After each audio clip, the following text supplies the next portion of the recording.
Hey there guys, Matthew here from Hurricks Reviews and welcome to another episode of Matthew Presents. And in this week's episode I'm going to be continuing my best possible Doctor Who series, as I'm going to be going through all the episode 2s all the way from the end of the world up until Dinosaurs on a Spaceship. And like last week, I'm going to be picking my favourite. So without any further ado, let's get started.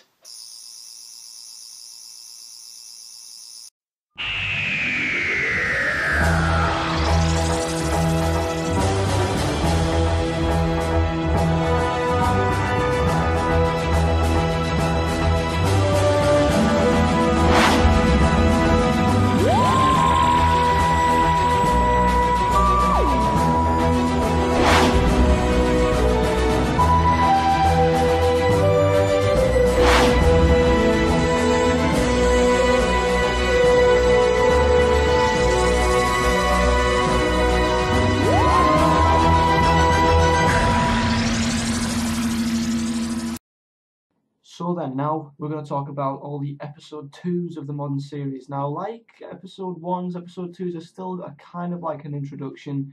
Now, if a companion is introduced at the start of a series, their first real trip out in the TARDIS is in episode 2. Sometimes in episode 2 can be quite in-depth. Sometimes, like episode 1s, they can be sort of still a warm-up, still a kind of introductory episode into a new series, especially if there's a new companion, and even in some cases, a new Doctor. And episode 2 is definitely a big one, and sometimes people do class it as either the new Doctor's first adventure or the new companion's first real adventure. So without any further ado, let's start with the first ever episode 2 from series 1, The End of the World.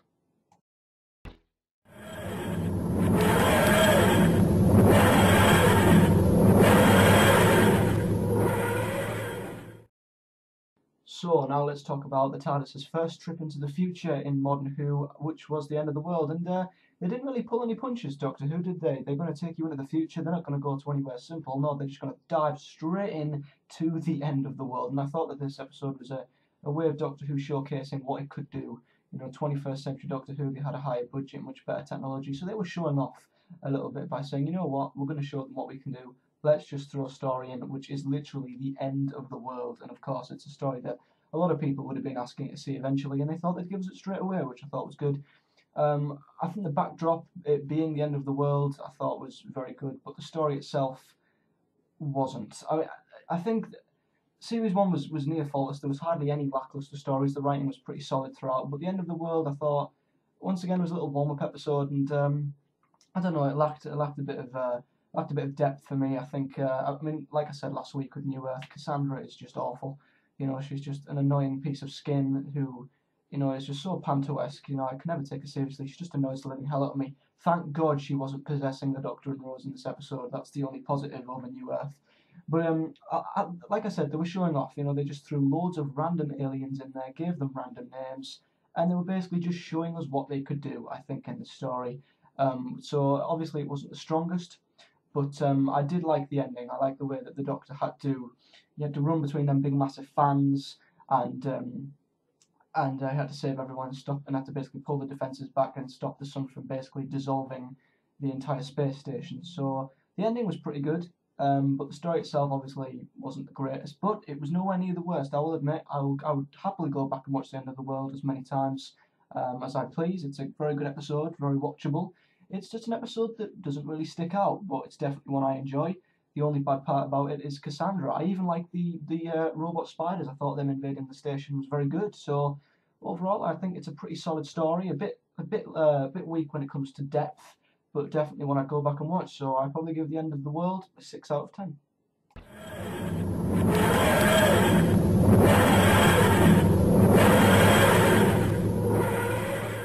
Now, Tooth and Claw. What an episode! My God. You know, there's certain enemies in Doctor Who that you always want. You know, vampires, that didn't go too well. Witches, we'll get onto that in a bit. But werewolves, my God. You know, the good thing about Doctor Who is you can have anything in it. You know, there's no limits, and werewolves was, oh, what a story it was. And I'm a sucker for stories that have historical figures in. You know, I'm not a lover of history, which is weird, but I love it when historical figures come into Doctor Who. It makes Doctor Who feel like it's more closer to the real world. And it educates you as well, so I thought having Victoria in it was fantastic as well. And it also kind of bent around the theory that because the royal family apparently are werewolves and there's lots of conspiracies and stuff. So I thought it bent around the truth pretty nicely, and Doctor Who always does well at kind of, you know, making you think twice about what is fact and what is not, the way that it kind of blends fiction into reality. It's really clever. But Tooth and Claw was such a great episode. You know, I mean, it really, really was. James agrees with me, honestly. Amazing, just having a werewolf in it. I mean, even though the werewolf it ended up having a spacey, racy ending, as all Doctor Who episodes do, it didn't disappoint. At least the werewolf didn't turn out to be a fish, eh? But no, seriously, Tooth and Claw was a brilliant episode. I loved the ending. Very intense as well. I like the way that they were kind of trapped in what was to become Torchwood Tower. Oh yeah, and the werewolf was chasing them around. Very intense episode one that it has me on the edge of my seat all the time. You know, there's never a dull moment in Tooth and Claw. I think it's always an episode that keeps you on the edge of your seat, keeps you invested in the story, and it's one that I would happily watch time and time again. The 10th Doctor and, dare I say, even Rose were brilliant in this episode. It's a near flawless story, Tooth and Claw, an absolute thriller. And obviously it paved the way to a story arc which James has reviewed, which was Torchwood, and it also began the actual story of where Torchwood began, the origins, which is amazing. So this story had pretty much everything. Great villain, it had a historical figure. And let's not forget that the CGI werewolf was amazing. And the CGI werewolf was amazing. So I would probably give Tooth and Claw a 9 out of 10.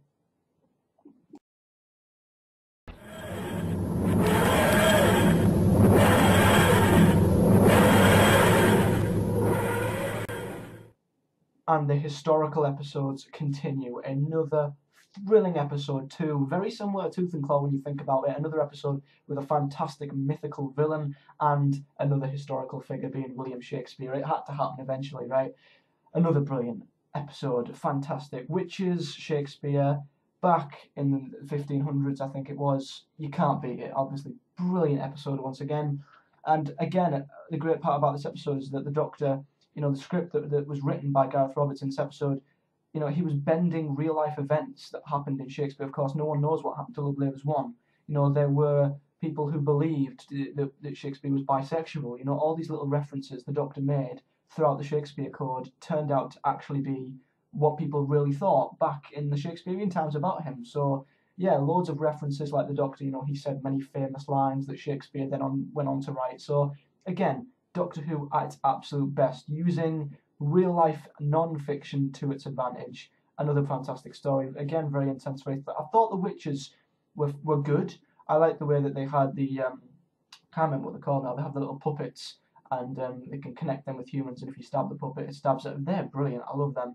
And I've always liked Witches. You know, I thought the Carrionites were fantastic. So, yeah, another great story, another solid villain. The only thing, if I was to have one nitpick about this story, is at the beginning, the way the Doctor treated Martha when they were lying down and she was clearly coming on to him, which she shouldn't have in the first place, but nevertheless the Doctor was just kind of saying, oh, I wonder what Rose would do. She'd know what to do in the situation. That was just a bit of a dick move on the Doctor. But apart from that, another fantastic story.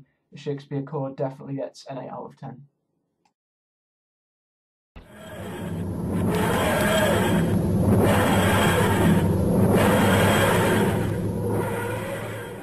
Just when you thought that the episode 2s could not get any better, they somehow did. I noticed this. When Ron Russell was head writer, every single episode 2, apart from the end of the world, went back to a very important part in history and, once again, bent fiction with reality. And, as I said, I'm a sucker for episodes like this, and I wish they'd do episodes like this more often, because even though there wasn't really a notable figure from history in the fires of Pompeii, it was one of the most notable events ever, possibly the most insane eruption of any volcano in the history of the Earth, which was Vesuvius. And again, it educated me. Like all the historical episodes have done so very well, they educated me to know what happened back in real life, but also bent fiction around it as well. It's like Doctor Who is like a fun history lesson. You know, I wish all history lessons were like Doctor Who episodes. That'd be fun, wouldn't it? But yes, it starred David Tennant, of course, Catherine Tate, and Peter Capaldi. And I've heard his name before. But James, do you know where Peter Capaldi? I don't know. I really don't know. That name rings a bell. I don't know. I don't know. But every time, it's weird. Every time there was a scene with David Tennant's 10th Doctor and Caecilius, I felt like the Doctor was looking in a mirror. Yeah, it's weird. At his future, maybe. Possibly. Two bodies in the future, maybe. Anyway, who knows? But yes, a fantastic story nonetheless. I thought the villain was not well, I wouldn't say the villain was up there with the greatest, the Pyrovile, but again, I think the villain in the episode 2s don't matter as much. But yeah, after the werewolf that we had, and then the witches to have the Pyrovile, I wouldn't say it's a letdown, but what made up for not the best of villains in this story was the decision that the Doctor had to make, because this really showed the consequences of travelling in time and space with the Doctor. The ending scene where Donna was like, just go back and save someone, and the Doctor was kind of showing the dark side of himself, because he can always save someone, like he said, but when it's a fixed point in time, he can't save anyone. He's got to let people die, and that is the most painful part about travelling with the Doctor, even though now the Time War's happened, what's the point in having a fixed point in time? Because so many fixed points have been broken. Don't even go on the Wedding of River Song. But, nevertheless, I thought it was fantastic the way the Doctor was faced with the decision of having to go back and save the family, and he just looked really dark in the eyes when he was like, I can't go back, and Donna was pleading. She was basically breaking down, asking him to just go back and save this family, and he did, and I thought that was absolutely amazing. On top of the episode itself, which I thought was amazing, I thought the Fires of Pompeii was not just a great historical episode to educate me, but it was also a fantastic episode to show the consequences of travelling with the Doctor and the horrible decisions he has to make. So, just like Tooth and Claw, Fires of Pompeii has to get a 9 out of 10.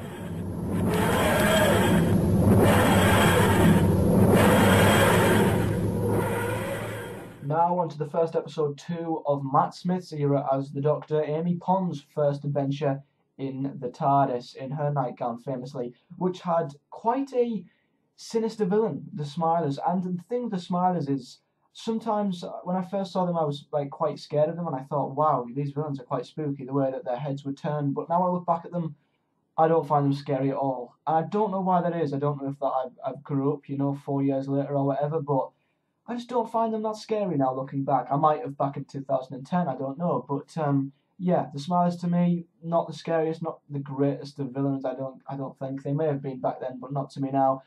But what I loved about The Beast Below is the way that they were, for the entire episode, it was a mystery of why this ship was moving and why there was no engine.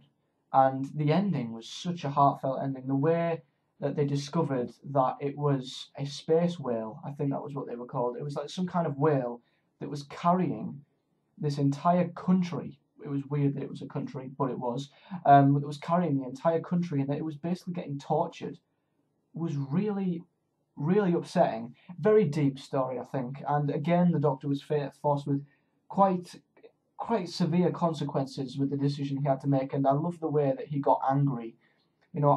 I agree with Matt when he says that the best storytelling was in Series 5, and his Doctor was at his best in Series 5, because I like the way he was shouting, saying, no human can talk to me today, because he was in such a horrible position when he found out that after all this time that they'd been walking around investigating, this poor animal was getting tortured at the same time. So the ending where they saved the whale, and the whale was happily carrying them across space, I thought it was a beautiful ending. A very good story, not the greatest of villains, but I think the villains kind of get overshadowed by the story in this episode, because I think the ending is just so beautiful. So The Beast Below is quite a strong story, one again that I would like to go back and enjoy, so I'd give The Beast Below a 7 out of 10.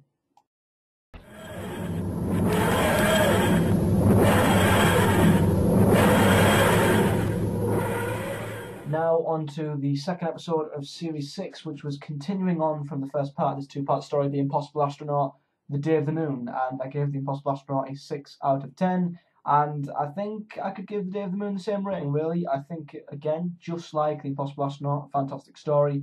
Might repeat myself a little bit if you watched last week's episode, but again, silence were fantastic. Not a fan, well, sort of a fan of how they were defeated, I think that was okay, how they were defeated, not the best ending if you ask me. But I like the way that they went into the children. I think it was a very spooky episode, the way that they were going through the sewers and they were going through the children's home, and they, had the crosses on their arms every time they saw Silent, and before you know it, they'd have loads of crosses because they can't remember seeing the Silence. I thought that was great. The Silence is just a genius of an enemy, just like the Weeping Angels.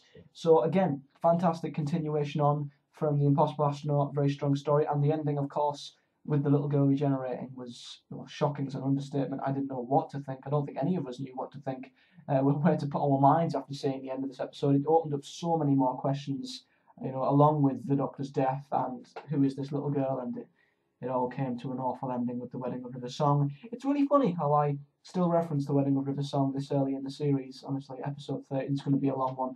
But, no, fantastic story. Silence were brilliant. Ending was okay with the Silence being defeated, but the little girl regenerating I thought was great. Only nitpick I could have with this episode is when they're all fighting off the Silence and the Doctor's, fighting them with his Sonic. It's just like, well, what's he doing? The Sonic is just not that powerful. Just put the Sonic down, stop looking so silly. And the Doctor and River had a very, very explicit flirting moment, which was just awful. So, yeah, apart from that little pick, I thought it was a great continuation from the Impossible Astronaut. A great end to a great two-parter. So I would give Day of the Moon a 7 out of 10.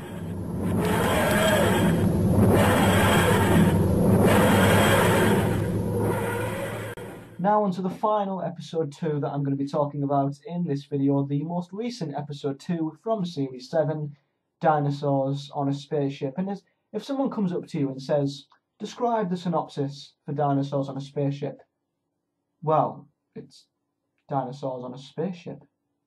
Really? Probably one of the only episodes that actually has the episode title as the synopsis. Honestly, I find this episode a bit lazy because it's like the Doctor Who writers just thought, what's one of the most prehistoric monsters or creatures that's ever graced the Earth that's never really been in Doctor Who? Dinosaurs. What do we see quite frequently in Doctor Who and sci-fi? Spaceships. Ooh, I know what we'll do. We'll put dinosaurs and spaceships together. Now let's think of a really, really explicit and detailed title for this episode with Dinosaurs on a Spaceship. I know, we'll call it Dinosaurs on a Spaceship. It's just like, it's just, who thought of this title? I mean, Jesus Christ, one of the laziest titles ever, if you ask me. It's basically, you want to know what the episode is, just look at the title pretty much. But yeah, the story itself I thought was not the best. I didn't like the characters that the Doctor met on the spaceship. I wasn't really that invested in them. I didn't really care much for them. I like the way that the Doctor had his own pet dinosaur, but when I wanted to see dinosaurs in Doctor Who, I would have always thought of dinosaurs being what I got taught like they were in history and science. They were very evil creatures that had no mercy and would kill anything in their way. That's what I thought dinosaurs would be like. But in this story, it kind of made dinosaurs seem like a pet. And I don't know if that was to amuse the kids who were watching, but for me, I just thought, I wanted dinosaurs in Doctor Who. I didn't want them like this. Doctor Who's had a few villains in it, vampires, that have been just a horrible letdown, and this is one of them. Dinosaurs, I had so many hopes up to see dinosaurs do certain things, and it turned out that they didn't really do that much. And we were introduced to Rory's father, which I think was very good, but I thought it was a bit late. I think we could have got introduced to him a lot more, and the fact that we saw more of Rory's parents than we ever did Amy's is really weird, considering she was the main companion. The only good thing that I can really stands out to me in this episode is the ending with Solomon. Like mentioned by the Great Intelligence and Name of the Doctor, I thought the way that the Doctor killed Solomon was very dark, and it brought out the dark side of the Doctor. The way that he locked all of the beams onto his spaceship and basically sent him off to his death, was showing the dark side of the Doctor. So that's the only really memorable, notable thing from this episode. But apart from that, the only thing that I really remember is, well, dinosaurs on a spaceship. So yeah, I give Dinosaurs on a Spaceship a 4 out of 10.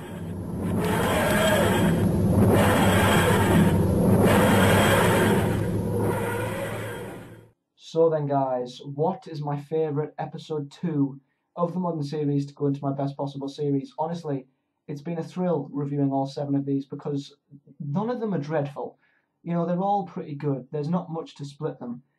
Yes, Dinosaurs on a Spaceship is not the greatest of stories and a pretty lazy episode. The End of the World wasn't as much of a good story. It was kind of showing off. And The Beast Below, I thought, was a good ending. I thought the story with the whale was good, but I really don't like the Smilers, to be honest. So it's down to the other 4. And the beauty of the other 4 episodes is that they blended historical events with Doctor Who. They blended fiction and non-fiction, and I'm a sucker for episodes like this, as you will know. And I hope that the Robin Hood episode in Series 8 is going to be like this. So, yeah, it's between Tooth and Claw, The Shakespeare Code, Fires of Pompeii, and Day of the Moon. They're 4 fantastic episodes, and it's so difficult to choose between them, honestly. So if I was to put it down to 2 episodes, it would probably be Tooth and Claw and the Fires of Pompeii. And my favourite has something very small over the other. These two are incredibly close. I gave them both a 9 out of 10.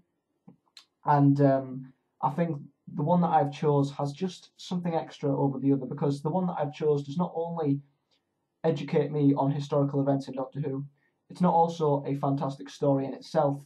It also shows the consequences of travelling with the Doctor and the consequences he must make when travelling to a historical event, because it really highlighted how he can't change it, and as much as he wants to save people's lives, he can't.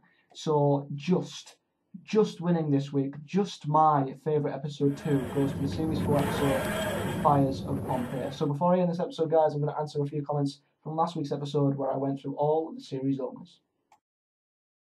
My first comment is from Wesley McCammon. Good to hear from you, my friend. He says, Rose is a great series opener. New Earth was not even close. Smith and Jones was bad to me. I thought the whole story was weak. I liked it even less than New Earth. Other than the adipose, I really like Partners in Crime. The scene talking through the glass was totally great. Of course, you know I don't like Amy Pond, so I can't even watch the 11th Hour. However, it is one of the better of the Pond episodes. The other openers, I agree, were just bad. 100% agree, Rose should be the best opener. Thanks. Weeping Angels and Vashta Narada are my favourite villains. Well, nothing else I can really say about what you said about the openers. You completely agreed with me, really.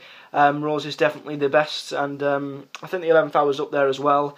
It's quite weird, actually, because looking through the comments, and I do read all the comments, it was a split between Rose, the 11th Hour, and the Impossible Astronaut. So, yeah, very interesting split there, but yeah, completely agree with you on that. What you said about the Weeping Angels and the Vashta Narada. The Weeping Angels are my favourite villain, just because I think they revolutionised what it was like to be scary in Doctor Who, and they raised the bar, to what was scary. And same with the Vashta Narada. You see villains in Doctor Who and you think, yeah, they're a one-off, and then you see other villains and you think they should definitely come back one day. And I'm quite surprised the Vashta Narada have not come back yet. I don't know if they wouldn't have suited Matt's Doctor, I really don't know. But considering they were a Moffat creation, I do expect them to come back one day, and I really hope they do, because, like the Weeping Angels, the Vashta Narada would definitely be in my top 5.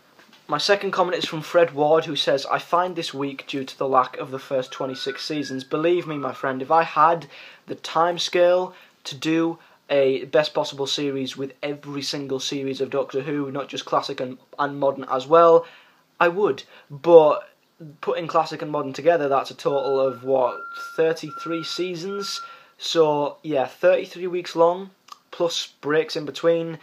That series would take up the majority of the year, which is something that I wouldn't want to do, and I don't think the subscribers would like to see a series last that long. They'd get bored of it without a doubt, and I'd probably get bored of it as well. So even if I did the classics on their own, 26 weeks, that's a very long series. That's smack bang half a year. So I think stretching the best possible modern series out to about 15 weeks, that's long enough, and it's only to fill up the time up until Series 8. So if I did do the first 26 seasons, I'd get halfway through them, and then the entire channel would be took up by Series 8, so it would not work. So if I ever had the time scale to do so, I might consider it, but even then, I do think the subscribers would get bored of me doing a best possible series that lasted about 26 to 33 weeks long. Hobbyman ZXC says, fantastic as always, but I do love the kissing, because every show needs some romance as well. It's good for a show not to be scary all the time. There needs to be some happiness for the Doctor, otherwise it's just depressing, and I don't care to be scared. It's good to stay upbeat. Young or old, the Doctor needs some lover. Well, I wouldn't go as far as to say he needs it. I don't think there's ever been a TV show in history that hasn't had a lovey aspect to it. But the classic series coped fine without the Doctor falling in love with anyone, and even if he has a glimmer in his eye for someone, I just think that, love has been taken too far ever since the 10th Doctor and Rose. Jesus Christ. Ever since then, love it. Well, to be honest, ever since the movie, really, kisses have been a regular thing in Doctor Who, and I only accept a kiss if there's a valid reason for it. Nine kissing Rose, they didn't have to kiss to transfer the energy from the vortex. They could have done something else. Rose and the 10th Doctor must have kissed on half a dozen occasions, so that was just ridiculous. The 10th Doctor and Martha kiss was just ridiculous as well. They didn't need to kiss. The Donna and the Doctor one, you see, why they kissed is beyond me. I thought that was just forced. I mean, Donna was his best friend. There was no need for her to kiss him at all. It was kind of out of character. I know she needed to shock the Doctor, so I guess it made more sense than any of the others did, but I still didn't really like it. Amy just practically raped the 11th Doctor, which was just wrong. And don't even get me started on the amount of times the Doctor's kissed River. The idea of him having a wife, I think, is good, but the constant flirting and kissing is just cringeworthy. So I get what you mean when you say that it might require love at some points, because there's not a show in history that I don't think has had an aspect of love, but sometimes Doctor Who just takes it too far. My final comment is from Parachute Walker, who says, "Great video, can't wait to watch the rest of these, thank you very much. Rose does a great job of revitalising the show, but the 11th Hour is my favourite because it does such a great job at setting up the 11th Doctor, and it is also a great memorable story. Not to say Rose is bad, it is just not a masterpiece. How did it feel for you when you first watched that scene when the Doctor just walked through the Atraxi beam and said, 'Hello, I'm the Doctor'?" Well, you know, I'd love to give you an exact description of how I felt, but it was quite a while ago. But I can imagine, you know, it just being quite it was a very powerful scene. It had a lot of impact because I think Moffat knew, you know, a new writer, you know, a new team, new Doctor, new companion. We need to convince people that this is Doctor Who and that this is just as good as the show was before. And he thought, right, we need this Doctor to work. We need him to basically stamp his authority because, of course, coming after David Tennant, Matt had to stamp his authority into the ground and basically send shivers and tremors through the Doctor Who universe to say, I'm the Doctor now, you know, get used to it. And that's exactly what that scene did. Without that scene, I probably wouldn't have been convinced that he was the Doctor still, because obviously before then he was still in David's costume, he was still acting a bit like the 10th Doctor, and he was a bit loopy. But as soon as he got that costume on and walked through and said, "Hello, I'm the Doctor," right there, it was just the 11th Doctor. You know, it suited up, ready to go, kicks everyone in the teeth, and you know, anyone who was a Tennant fangirl at that point was kicked out of the fandom because he just went, it was basically just a way of saying, I'm the Doctor, get used to it, if you don't like it, you know, piss off. That's what it basically was. So yeah, fantastic scene, one of probably my favourite scene in the 11th Hour, and one of my favourite moments of the 11th Doctor, because he had to pull off that scene, and he had to stamp his authority, and that's exactly what it did. Brilliant scene. So then guys, thank you for watching this week's episode. As always, don't forget to drop a like on this video if you enjoyed it, subscribe to our channel and comment below your favourite episode 2 from Series 1 to Series 7. Tell me your favourite episode and tell me why in the comments below, and I'll answer them at the end of next week's video, which will be me going through all the episode 3s and again picking my favourites. So then guys, it's a massive weekend here on the channel. Why, you may ask? Because tomorrow, it's May the 24th, and that is the day that me and James started the channel this time last year, yes. Tomorrow, it's our 1 year anniversary on YouTube, and it feels like yesterday that we thought of the idea of doing this channel together, and we're celebrating our 1 year anniversary in the only way we can, doing the one thing we've not done yet on the channel, and that is our first ever fan film, Whovians No More. If anyone does not know, that is airing tomorrow, and if you've missed anything, exclusive clips, snapshots, trailers, go to our website, the link's at the bottom of your screen. There you can find all the news on Whovians No More and anything that you may have missed. So yes guys, stay tuned on the channel all day tomorrow. It might actually be up at midnight after this video, I'm not sure, but stay tuned on Saturday morning because Whovians No More will be airing. It's going to be fantastic, it's going to be very exciting, and I cannot wait for you guys to see it. So enjoy Whovians No More, but me personally, I'll see you next week. So have a great weekend guys, see you next time.